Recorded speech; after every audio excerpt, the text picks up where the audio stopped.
Hey, welcome. In this episode, I want to cover the top 5 secrets or habits that will help you excel as a software developer. Whether you're just entering this field or whether you've been in this field for some time, these 5 things will help you be better at what you do. So let's get at it. The first key secret is you want to master the fundamentals. There's a number of core principles that as a software developer, I'm always using. There's things like algorithms where we're talking about sorting or searching. There's data structures on how to model what I'm trying to physically represent in code. So how do I want to model that? There's understanding computational complexity so I can understand the trade-offs and the speed advantage of doing it a certain way. There's programming paradigms like functional programming or object-oriented programming. Sometimes the language doesn't really support object-oriented programming, so you have to know how to functional program and organize your code and structure it. But if you're doing object-oriented programming, then you need to know and understand encapsulation and abstraction and those kinds of concepts. There's design patterns like singletons and factory patterns, and the list goes on there. And we need to understand those patterns and not just understand them, but when to apply those patterns. There's the concept of solid, where each letter stands for a certain principle. So S is single responsibility theorem. And so understanding the solid principles and applying them to your code will help you write clean code. And then there's a whole bunch of other kind of principles that we need on a daily basis, like architectural design and version control and testing and debugging. So what we're really talking about is this is the knowledge on how to program. We're not talking about the language. So far, these are language agnostic skills. These are just fundamental concepts that you can apply to any language, whether it's JavaScript or PHP or Python or C#, it doesn't matter. These concepts will generally apply to all those different languages. And in general, all in all, I think the core principles outweigh or are more important than languages themselves. If you understand core principles, you can understand how to apply that to any language. And the language is easier to pick up once you understand these core principles. Now, the second secret is to understand that quality matters, or that you need to have an ownership mindset.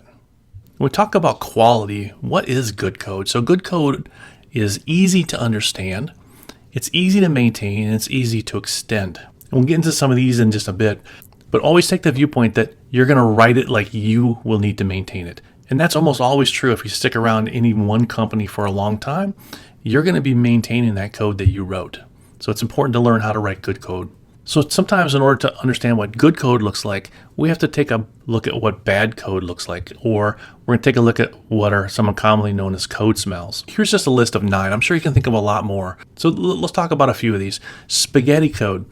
Spaghetti code is when you have this large, complex code base that tends to flow from file to file, and it's really hard to kind of get a big picture and understand of what's going on. So you want to try to avoid having spaghetti code. Another common code smell is having God objects. These are objects that know too much or they do too much. We want to try to have things decoupled so that we have objects that have a response for single responsibility. Another very common thing that happens is something called shotgun surgery. It's an indication that your code might not be up to par. And that's when you have a single new change, and in order for that change to happen, it's going to impact a lot of your code base. That's a good indication that things aren't really decoupled. Another code smell is magic numbers or strings.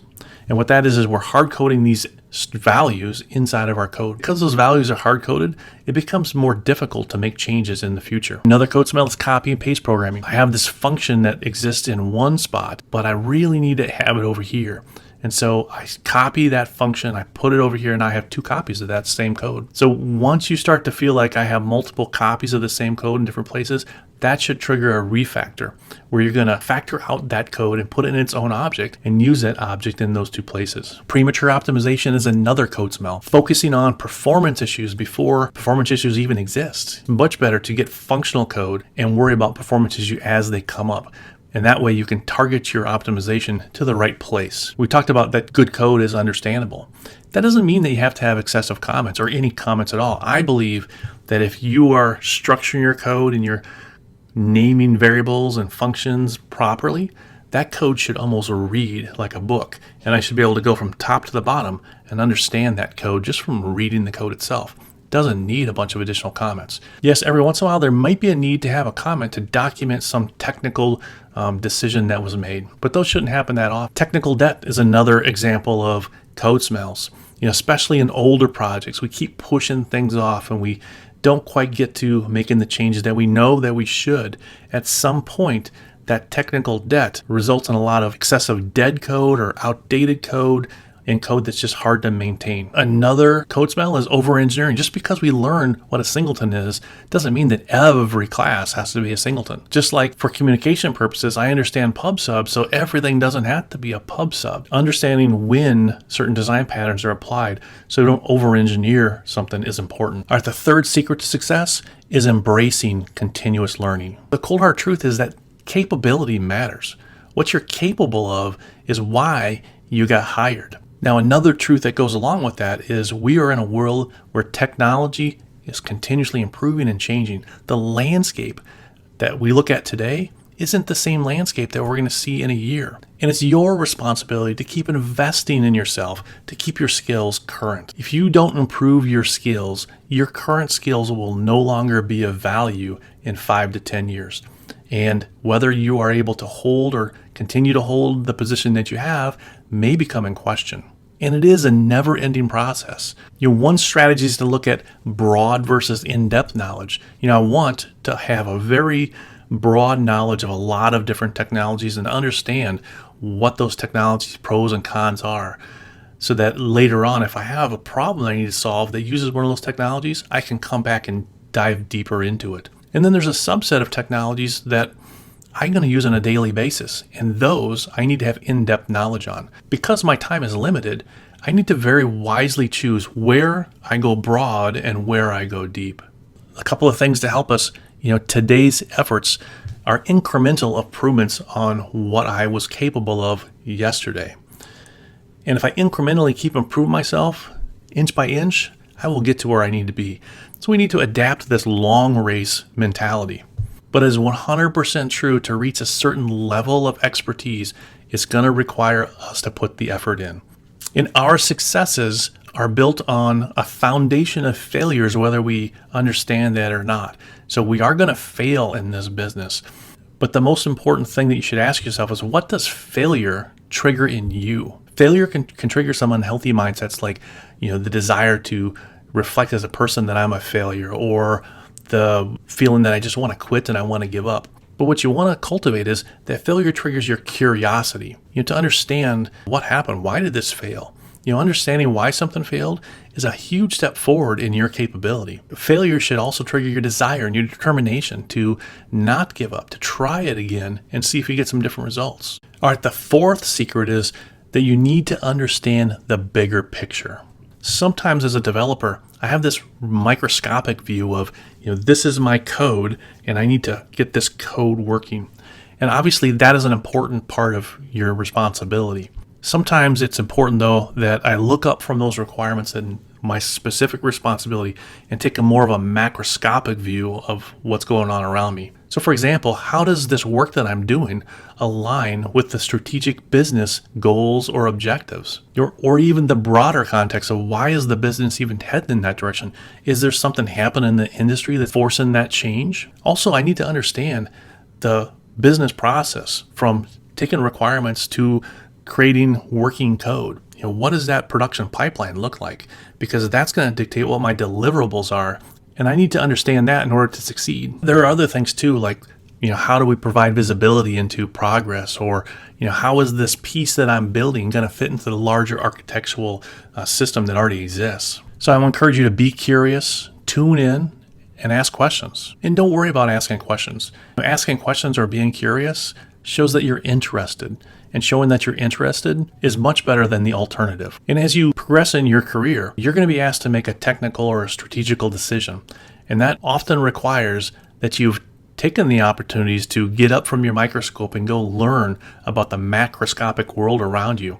And so you have a broader context or a broader understanding of the landscape. All right, and the fifth key to success is you need to cultivate problem-solving skills. Cultivate is such an important word here, because problem-solving skills are something that you grow. You really do need to grow it. You need to get in there and practice these on a daily basis. Great developers are problem solvers. We understand how to take technology and leverage it to solve a business problem. Here's a few things that problem solvers are, or they do. They take the time to deeply understand the problem. A lot of the times we start off with a set of vague requirements, and we need to ask questions. We need to dig deeper to understand exactly what the problem is that we're solving. Otherwise, we'll go off and we'll create a solution that may not even solve the original problem. We need to think critically about, the technical or implementation challenges that are going to be associated with the problem that we're trying to solve. At the same time, we need to realize the constraints that confine our solution space. So this is where we need to have that broad understanding of relevant technology so that we can build the right technology stack for our solution. Ultimately, we're going to end up devising a solution that effectively and efficiently solves the problem. We may end up with a few solutions. Then we need to be able to communicate the pros, the cons, the costs, the time, the effort for each of those solutions. If one of those solutions is better for a technical reason, then I need to be able to express that so that the organization understands the business choice. At times, the organization needs more. They don't want to invest in the final solution, but they want a proof of concept. And being able to prototype very quickly a proof of concept is a skill that you want to have. And then finally, being able to take whatever solution that we've come up with and understand how it integrates into our current and existing architecture. But ultimately, we're getting paid to leverage technology to solve business problems. And just a reminder one more time that problem solving is a strength that continues to get better as we practice. Okay, so we've covered the 5 secrets. Now, the truth is, if you look at these 5 secrets, there's nothing about software development that really is fundamental to these 5 secrets. Yes, the implementation of the 5 secrets to software development is important for our particular profession, but you can apply these in other areas of your life also. So now comes to, what's the next steps I do? So how do I make improvements? And that's a great question, is how do we proceed?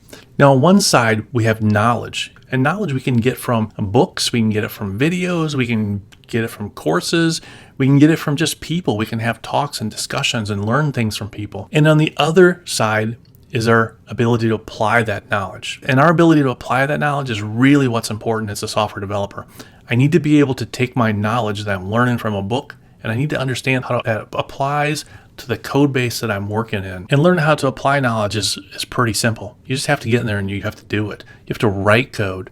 You have to design architecture. You have to rewrite code. Rewriting code is sometimes more powerful than even writing the code initially the first time. Sometimes it takes me 3 times to get that code in the shape that I feel like it's production worthy. And one thing that we have to understand is there's a huge difference between knowing and doing.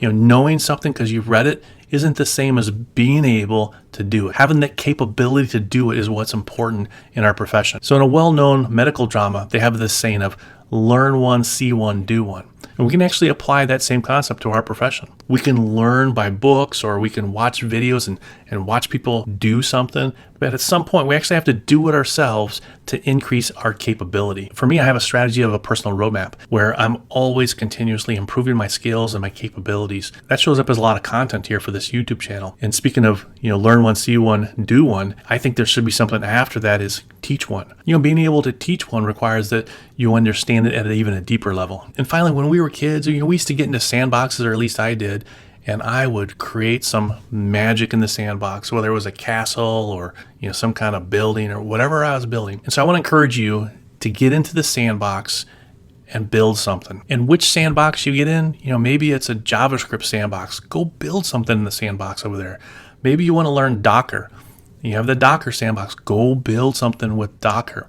And getting into these sandboxes and actually building stuff is one of the surefire ways of improving and increasing my capability. And finally, I just want to leave you with that these 5 secrets can feel overwhelming. It's a lot. It can feel like you're drinking from a fire hose, but it's our responsibility to get in front of that fire hose and take a drink every single day. Eventually, these concepts won't feel so overwhelming, but even expert software developers still need to put the time into these 5 different areas to succeed. So if you like content like this and you want to see more, hit that like button and subscribe. We'll see you next time.